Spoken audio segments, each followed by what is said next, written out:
بسم اللہ الرحمن الرحیم۔ السلام علیکم ناظرین، ایک نئے عنوان کے ساتھ دوہری شہریت اور ریاستی سلامتی، کیتھرین شگدم کا تنبیہی کیس پاکستان کے لیے۔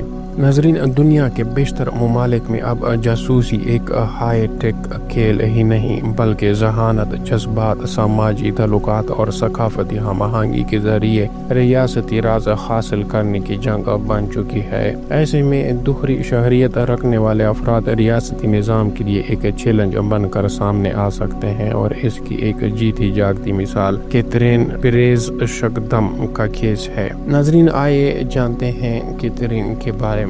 کیتھرین فرانس میں یہودی خاندانی ماحول میں پیدا ہوئی۔ انہوں نے نفسیات میں بیچلر اور فائنانس و کمیونیکیشن میں ماسٹرز کی ڈگریاں حاصل کی۔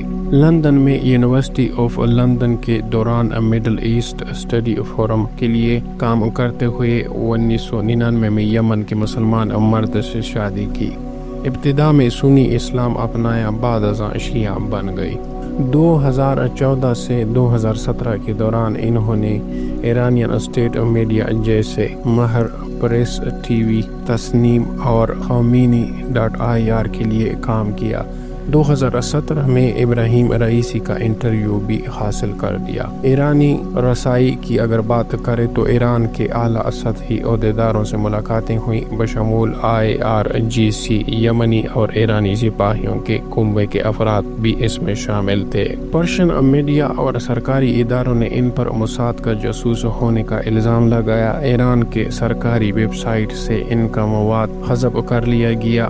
انہوں نے خود ٹائمز آف اسرائیل بلاگ میں انکشاف کیا کہ ایران میں ان کا ریڈیکل پرسونا ایک طرح کی انفلٹریشن تھی اور ان کی شناخت کو چھپایا گیا تاکہ رسائی حاصل ہو سکے۔ خود الزامات کی تردید کی۔ ایرانین میڈیا کی طرف سے رد عمل کو سیاسی مفادات سے جوڑا۔ خلیہ بیانات کی اگر بات کریں تو 2021 میں بلاگ پوسٹ کے ذریعے انہوں نے اعلان کیا کہ وہ طلاق یافتہ، غیر مسلم اور واپس اپنی یہودیت شناخت اختیار کر چکی ہے۔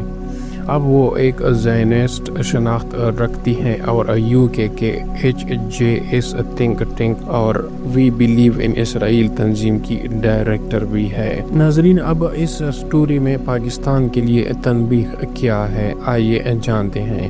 یہ واقعہ پاکستان کے لیے ایک کھلی وارننگ ہے۔ ہمارے ہاں دوہری شہریت رکھنے والے افراد اکثر اہم عہدوں پر فائز ہو جاتے ہیں۔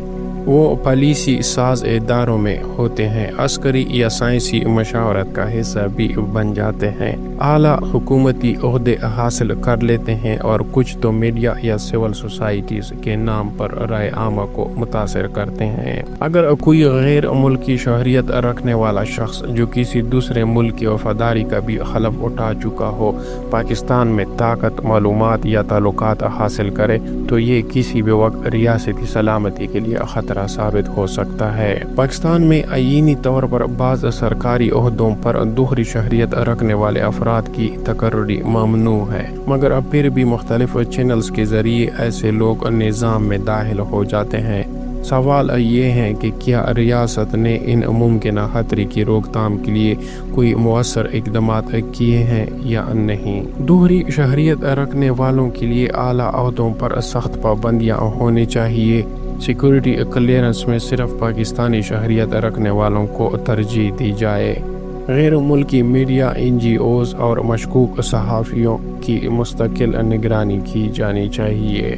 سوشل میڈیا پر ہونے والے بین الاقوامی روابط کا مکمل ڈیجیٹل ریکارڈ اور ان کا جائزہ لیا جانا چاہیے۔ ریاستی ملازمین کے اہل خانہ کو بھی تربیت دے دی جائے کہ وہ سافٹ جاسوسی کا شکار نہ ہو۔ نتیجتاً کیتھرین کا کیس صرف ایران کے لیے نہیں بلکہ پاکستان جیسے تمام ترقی پذیر ممالک کے لیے ایک سبق ہے۔ جاسوسی کے ہتھیار اب بندوق نہیں بلکہ دماغ، نظریات اور تعلقات بن چکے ہیں۔ وقت آ چکا ہے کہ ریاستی دوہری شہریت کے معاملے کو جذبات یا سہولت کے بجائے سلامتی کے تناظر میں دیکھے۔ ناظرین، ملتے ہیں اگلے ایک معلوماتی رپورٹ میں، تب تک کے لیے اللہ حافظ۔